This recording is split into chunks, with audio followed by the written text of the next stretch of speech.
Whoa! First off, before we jump into this video, I'm sure there's going to be a lot of comments asking about what is happening with Big Bogey, the Mini Countryman that I started fixing up and restoring in January and then getting it rust free and into the body. The last video that you saw on it was dismantling an A+ A series engine, a 9981 to be specific.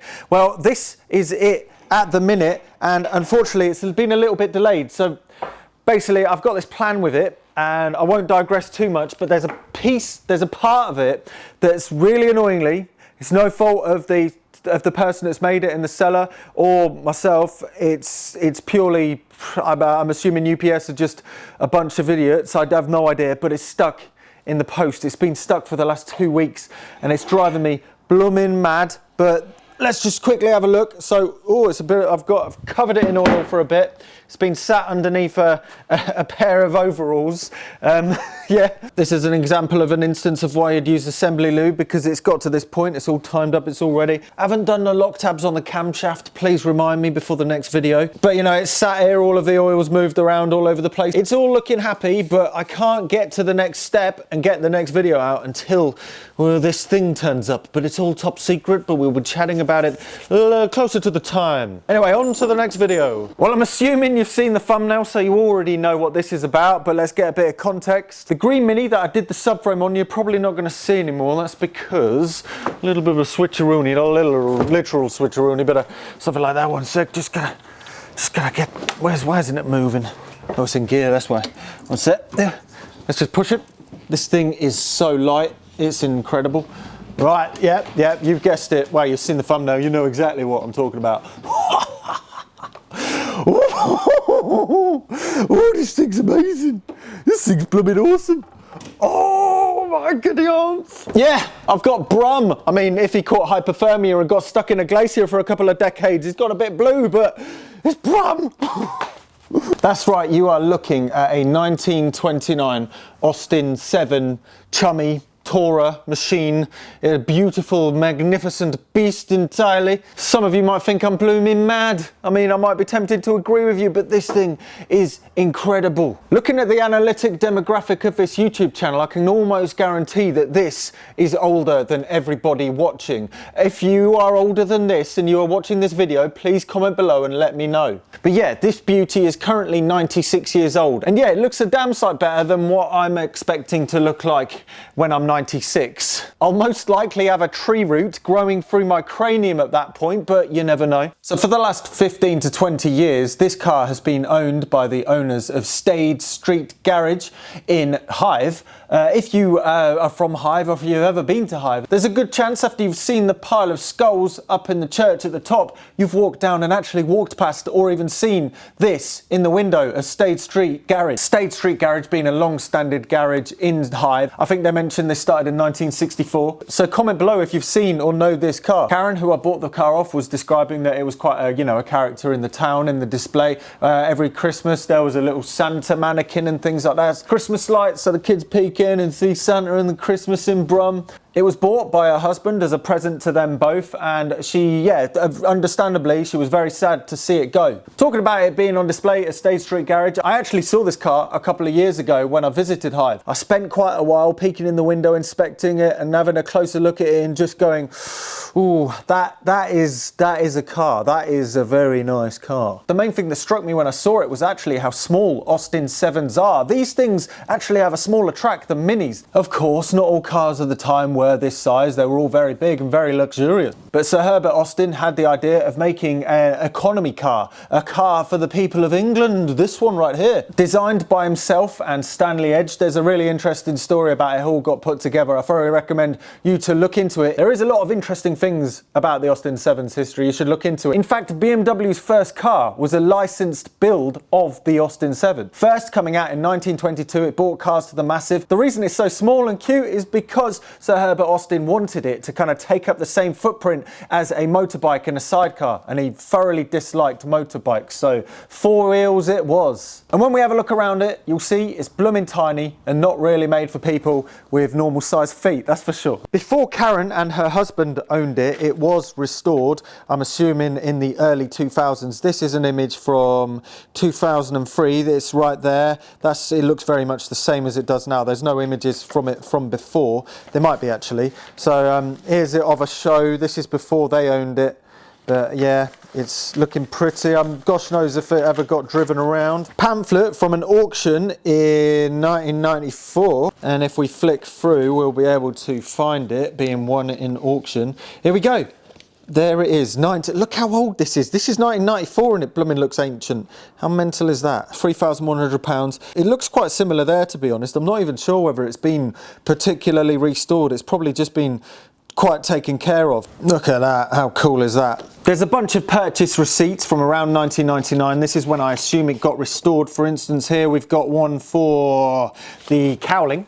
So this is not original. And there's actually even, what is it? Terry panel in aluminium rear of Austin 7 body. So the back of it, and also if you didn't know, the shell of this, I think it's up until, please correct me if I'm wrong, up until 1932, 1933, these cars were actually aluminium body. Steel chassis, well, it's hardly even a chassis, it's tiny, and then an aluminium body to the point that this, are you ready for this? This probably weighs less than 350 kilograms, which is mad. And trust me, I know it weighs less than 350 kilograms because it broke down the other day and I had to push it for 1.5 miles. With help from various passerbys along the way, but still, 1.5 miles, I don't think there's many cars you can push for 1.5 miles without blooming. From what it looks like on the receipts, the restoration mainly focused on the kind of surface beauty of it. I think it had a new hood. It looks like at some point the chairs have been relined. Whilst we're talking about that, I want to show you how quickly the hood can go up when it starts raining. Look, look. Oh, I bet you can't do this with modern cars. Look at that. It's nearly done. Nearly done. Clip it in. Oh, no. Oh, I could have done it quicker if I was practiced. There's one more clip there. It's done. Like, you could get that done in seconds. Like, if it's raining, how amazing is that? You could even, if you wanted to, I haven't done it yet, remove the whole hood, which is pretty awesome. Anyway, it's the summer. We're not going to be needing this thing. Whee, get on down. Anyway, let's jump on to all the interesting stuff, the mechanical malarkey. So the Austin 7 was produced for an awfully long time and there was a lot of different types and there was a lot of different progression, technical development as it went on. It started in 1922 and I think it was 1938 that it stopped. But this one is relatively early, it's 1929. Honestly, thinking long and hard about which Austin 7 to go for, this is the one that I wanted. The older ones, while mechanically very similar, except for a couple of differences with the engine, the lights are actually over here, like horse and carriage lights. I've been researching Austin 7s, trying to figure out a way of getting one for the last 10 years or so. Whilst I always wanted a very early one, oh, the heart inside of me always wanted the one that looked like Brum, which is this one, the one bang in, about 1929. After about 1930, the Austin 7 becomes a bit more refined as a car. It feels a bit more like a modern car, and that's why I wanted to keep with the old ones because, I don't know, call me mad, but I like the unrefined stuff. All of the Austin 7s had cable-powered drum brakes. Nowadays, even when you consider classic cars, they're all hydraulically powered. Cables tend to stretch. It just means the brakes are nowhere near as good. And that isn't all. This car also has uncoupled brakes. What does that mean? Well, let's take a modern car, for instance. By modern, I'm talking post-war, after the late 1940s. When you put your foot on the brake, it pushes hydraulic fluid into the front brakes, be them drum brakes in this instance, or disc brakes. But the foot brake would also control the back brakes as well. And then, in these modern cars, when you pull up the handbrake, well, that handbrake is connected to the back brake. Well, in this car, it's pretty ridiculous. Your foot pedal only controls the back brakes, and then the handbrake controls the front brakes. So neither the front or the back are connected in any way, shape or form. That's the only way they're connected. Think about it, when you're driving forward and you're braking, all of that weight is going to be pushed up at the front. It's much more effective to be braking with the front wheels than the back wheels. So if you're in this car, you need to not just rely on the foot brake, which is just the back brakes, which doesn't do a lot. It does more than I was expecting, but it doesn't do a lot. You also have to feather the handbrake. These rims are 19-inch, which is sort of comparable to the ugly blooming things that are on the road nowadays. But when you look at them up against a mini wheel, yeah, it's blooming crazy, isn't it? Oh, shucks. The tyres have inner tubes in them, much like a bike wheel, and you replace the tyre sort of like a bigger version of changing a bike wheel. I haven't done that, but I can imagine it's with relative difficulty. But we'll see. Now time for the meat and potatoes, that beastly 4-cylinder inline side valve 747cc engine that is sitting in the front. Let's pop the bonnet. Ooh! Oh yeah, we got an awooga. One sec, let's push the awooga. I don't care about the rest of the car, I want the awooga. Oh, that's just the best. Why don't modern cars? Oh! That is just the best horn ever. It sounds amazing. So yeah, inside here, we've got a tiny engine that was designed for the Austin 7. In fact, I'm going to take the whole top of this off.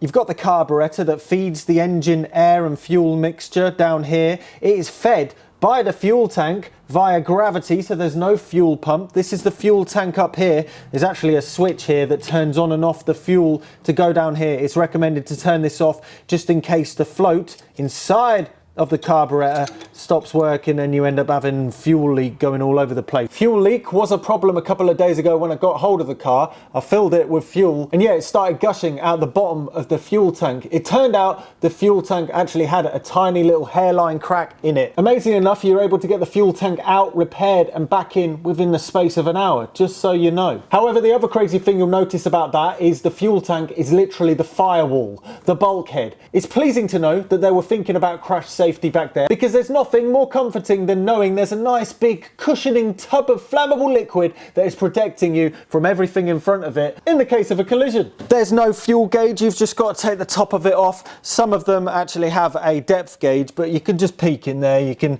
see the bottom of the tank easy enough. If you remember when we disassembled the A-series engine, you will remember that inside there you had 3 bearings holding the crankshaft in. Modern engines even have more bearings, but this one has less. It's only got 2 bearings, and they're actually roller bearings like on skateboard wheels, plonked on the front and the back of the crankshaft, and you can really feel it when you get the revs up a bit. It was I've said to myself, and I'm promising to you, I'm not doing anything to this car until the big bogey is finished, because we'll be having a closer look at the engine when the time comes, even if it is just a case of taking the head off to decoke the pistons, which is actually recommended every 2,500 miles. Around the other side of the engine, we've got the ignition system. So this is a 1928 car. Before this, there was actually something called a magneto in here, which distributed the sparks to all of the spark plugs, which are right here, to set off the explosions in the combustion chambers. Well, in this instance, it's upgraded to a distributor, very much like the one in the A-series engine that we looked at in the previous video on all the car malarkey. So what the distributor does is it spins around. This is the wiper head that spins around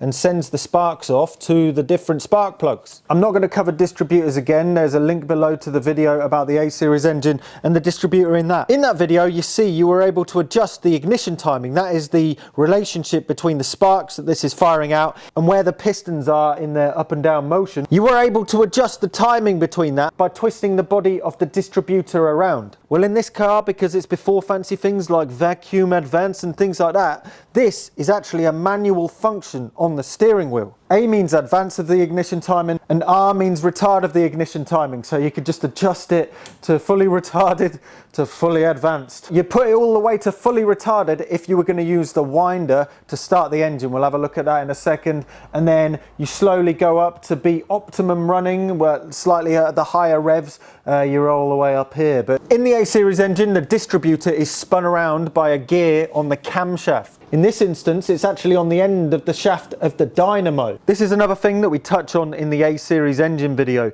With the A-series engine, we're talking about an alternator, but I mentioned that dynamos came before alternators, and this is basically a brushed motor wired backwards. So this is charging the batteries. And next to the ignition coil, another thing we talk about in that engine video is the shut-off relay. This relay basically connects and disconnects the battery from the dynamo to help it charge. So when the battery voltage drops to below what the dynamo is sending out, it'll charge the battery and vice versa. Yet another thing that needs a bit of fine tuning. The way the ignition timing lever works is way more obvious than you would have ever thought possible. So when you're lifting it up and down, it's pushing a lever which is literally rotating the distributor.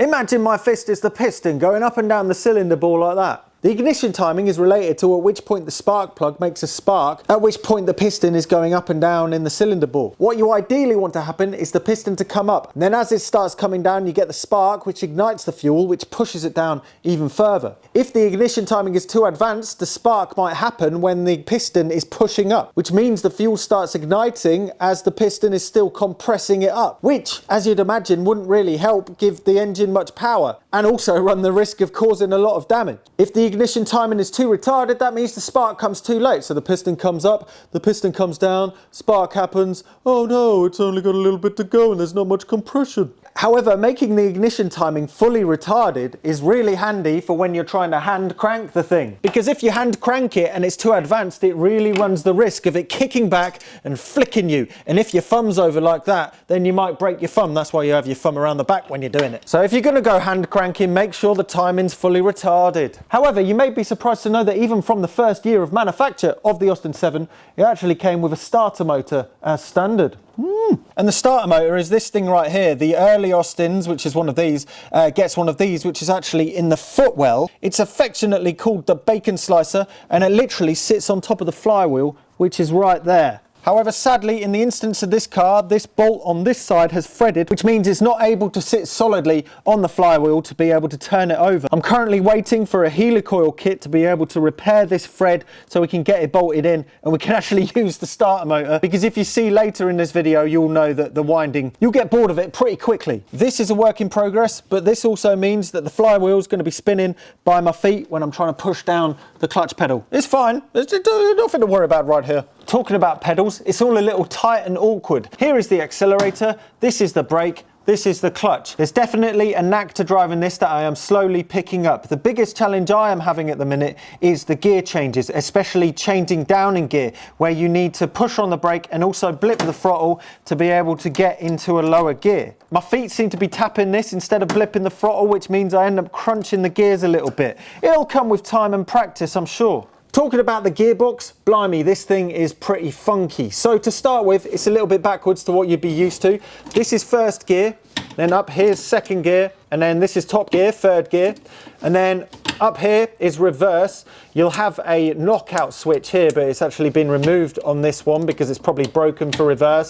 So sometimes if you accidentally push this a little far, you'll hear a little bit of grinding there in the video coming up. This gearbox is exceptionally noisy. I've actually already bought a second gearbox off eBay, which I plan to rebuild after I've done the big bogey, of course, and then plonk it in here. The idea is I'm going to practice and learn how to get the gear shifting on this one nice and solid, and by the time I'm a proper pro at the gear changes on this, I'll be able to put a nice shiny rebuilt gearbox straight into here, and at the same time replace the clutch, which is over here, which is actually layers of fabric, and I have a feeling this clutch is a little bit on the worn out side as well. So it'll be something that we'll get to as time goes on. Another thing you've got to bear in mind with this gearbox is it's a crash box, which means there's no synchromesh whatsoever. You've got a double D clutch going up gear, you've got a double D clutch and rev match to go down gears. It's all a little bit of a faff, but you'll get the gist. This is the handbrake, and as you know, we use this more than in a modern car because you actually use it when you're moving. This is an aftermarket oil pressure gauge. This is the speedometer. This is a clock, and amazingly enough, you open it up and it's actually wind up. It's a wind up clock. It's amazing. It's so twee. It's beautiful. You've got an ammeter. We got the ignition switch, which I didn't actually understand, and which is why I had to push the car 1.5 miles because I didn't realize there was different settings. And if you had the lights on, you should definitely have it in winter mode so it charges the battery more.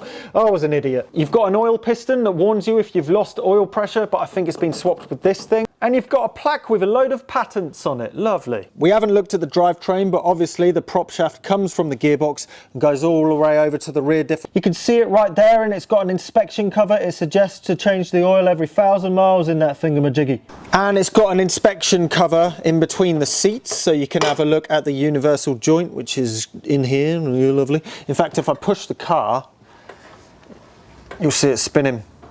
Very nice. The day that I got it, I went through it, I checked the brake shoes. All of the brakes are pretty good actually. They look like they've hardly had any use. So let's quit talking and take it on a little test drive. There's the museum over there. The church is behind us, right up here. And here is the car. And yeah, it's running. It's about 6 in the morning. I wanted to do it in the morning, so there was a minimal amount of traffic. And yeah, let's talk through the route that we're going to be taking today.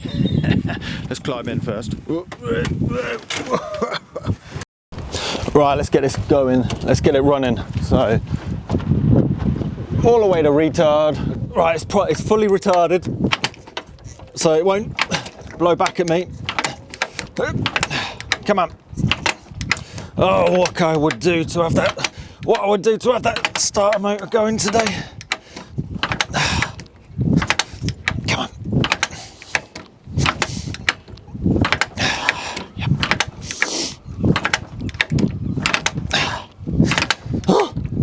Come on. Yeah, this is, I'm pretty sure it should be easier to go than this. Needs a bit of fiddling, but like I said, not until the big bogey's done. But now, I will have to live with it. Oh, now, a little bit of life. Push the choke in a little bit. And then, do it again. And then after a couple more, it does it. Oh, bring up the timing a bit. Right, let's hop in. So the route we're going to take is literally 3 miles, but it's over to a place called the boating pool, which is where I broke down and pushed it from before. So I know that I can get to at least there, and if I absolutely have to, push it back. But I really don't want to have to do that. So hopefully the dynamo is going to be doing what it's supposed to be. So I'm going to bring down the, alright, so get the X, pushing the choke, make sure it's all alive nicely. Oh, there's some funky noises coming from that gearbox, but it doesn't concern me. I was about to put on my seatbelt. Right, first gear, down on that side, so let's do this. Are my shoes tied up? I don't want to get stuck in that flywheel. Off we go. This is amazing, isn't it? Oh, I love it. Right, we're going out a bit through the gates. Brakes are not as bad as you'd think, honestly. That gearbox sounds awful. Right, there's the museum. We're just driving past the museum. We're going to go left. We've got no indicators, so doing that even though there's nobody here. Bit of extra braking. Oh, shucks. And off we go. Double clutch. Second gear. Not going to go any further. And then we're going to take it right here. Oh no, that wasn't good. I apologise to all people watching. But as you can see, I'm not fully practiced. I was trying to do a heel and toe then to get the revs up whilst braking, but my shoes are too big, I think. Right, let's just not bother here. Let's just stay in seconds. It's doing all right. Okay.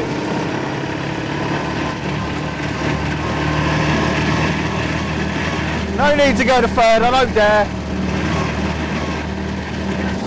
This is awesome. There's nothing quite like this. This is just sick. Right, so let's see if we're still running. We've still got a good amount of revs. Hey up, sorry mate. I'll get away with it. I'll race you. I don't think I'm gonna beat you. Oh no!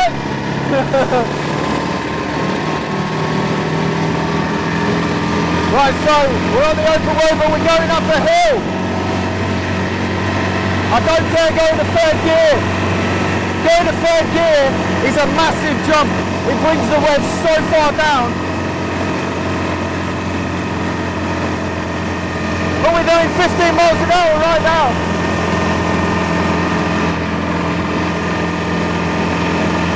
Keep on trucking. Yeah, 15 miles an hour. Come on. Right, so we're going left. Okay, so heel and toe. No, not got it. This poor gearbox is going to see some things with me.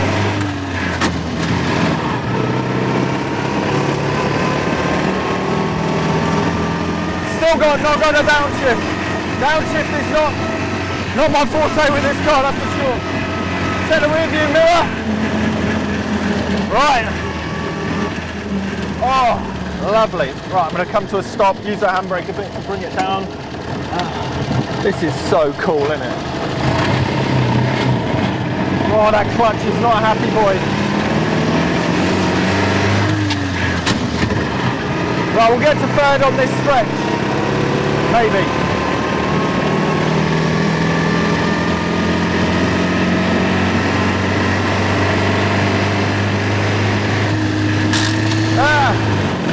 Oh, I've got the throttle too high on the... I've got the cruise control on too up. Right, so now we're going to go left, going to... Oh, those downshifts are a nightmare.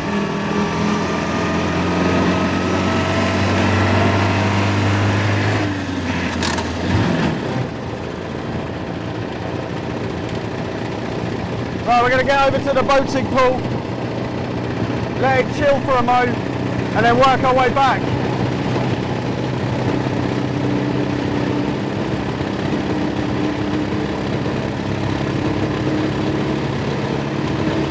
We're 30 miles an hour. We're doing 30. I think this is the first time I've done 30 in this.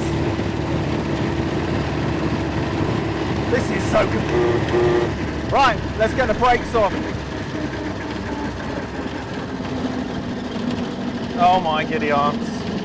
Right, so this is stopping distance from just using the foot brakes. Let's turn it off. Okay, so that's I need to work on those gear changes, that's for sure. Starter motor, I hope you turn on. As you can still see, the flywheels right around there. What a hair-raising experience. Oh. So there's the sea, there's the boating pool, there's the car looking happy. Is there any leaks immediately? Oh, there's a bit of water. Bits of water. It's not a compressed thing, so you can open this without it going over in your face.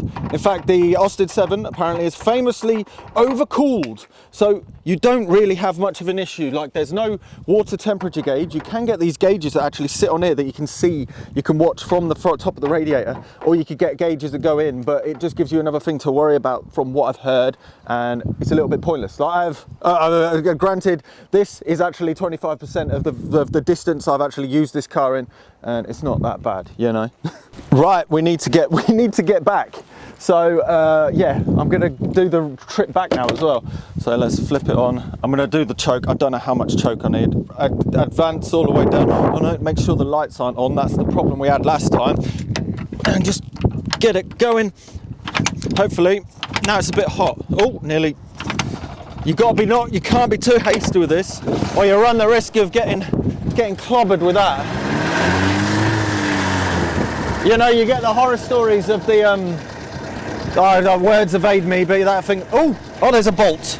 Oh dear, the bolt has fallen off. Oh, that's from the fuel tank. All right, I'll put that in my pocket. We'll worry about that in a mo. We'll get back first. All right, so bring up the timing. Right. Right, back on the road, on the open road we go. So, yes, I would stop and have a beer at the boating pool if it wasn't for the fact it was 6:30 in the morning. Right, so, beautiful. Let the revs go down a bit. I'm pretty sure I'm just going to quickly check the fuel.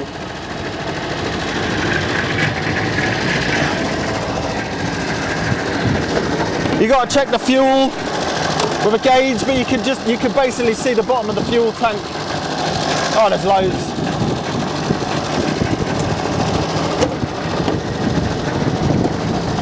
Absolutely loads. Right, now let's try the next leg of the journey, which involves quite a big hill. So now we've got a bit of a big hill to do.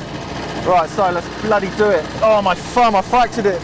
My thumb, I fractured it the other week, it's not too happy. Right, let's go.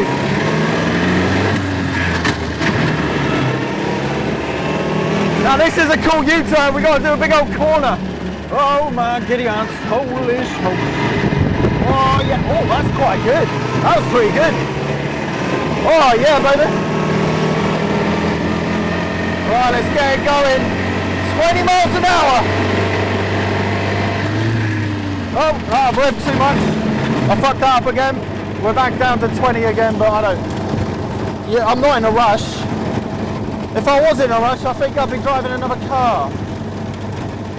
If I was in a rush, I'd be going in something a little bit more modern.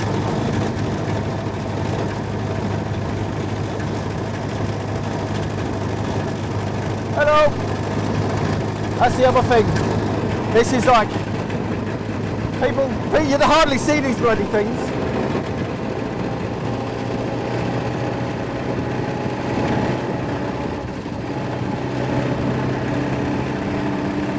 Shall we see if we can get to the other side of the promenade?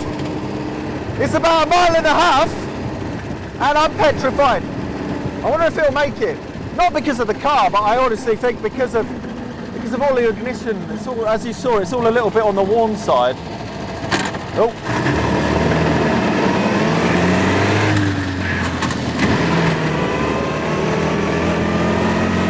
Oh, that gearbox. Oh, someone's taking a fire. Hello. Right, it's a bit wiggly. I lost my conscience there. Right, so 30 miles an hour. Right, now I've got to remember there's no cars on the road at the minute, which is great, which is why I've done it this early, because there's no cars on the road, obviously. Right, so let's try to... No, I didn't double declutch. I just tapped the throttle. I managed to heel and toe then, but I forgot to double declutch. Takes a little bit of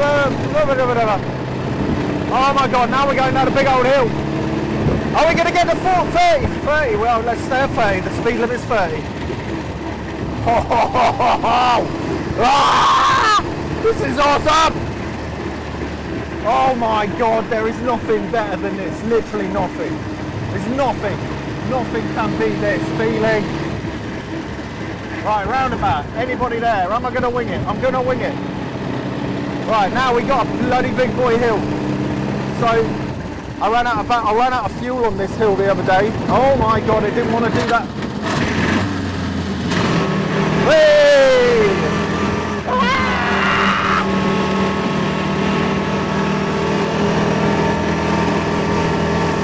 Ah!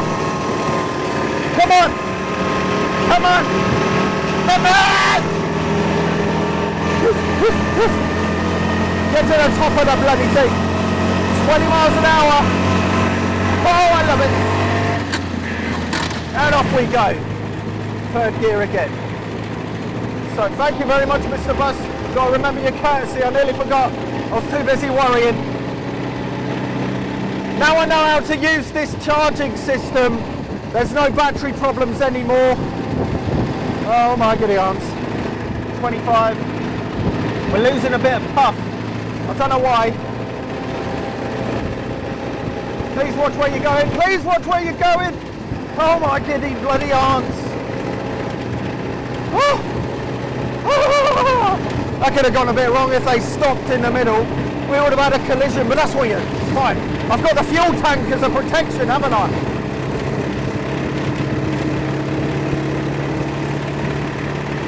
I'm going to stop at the end because I really feel I've been ragging it, even though I'm literally doing 30 the whole way.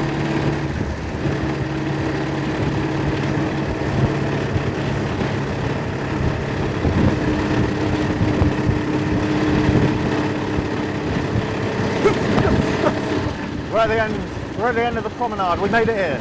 Now we just need to make it back. Baby steps. This is the furthest I've been. Right, so what's the turning circle like? I should have looked. Oh my god, that's horrendous. Well, it's not actually that bad, but the brakes were bad. Oh, that clutch. That clutch is, yeah, that clutch.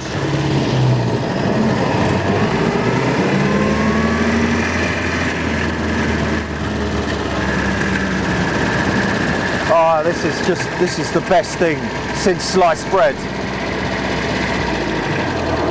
This is the best thing since sliced bread. Actually, was this before sliced bread?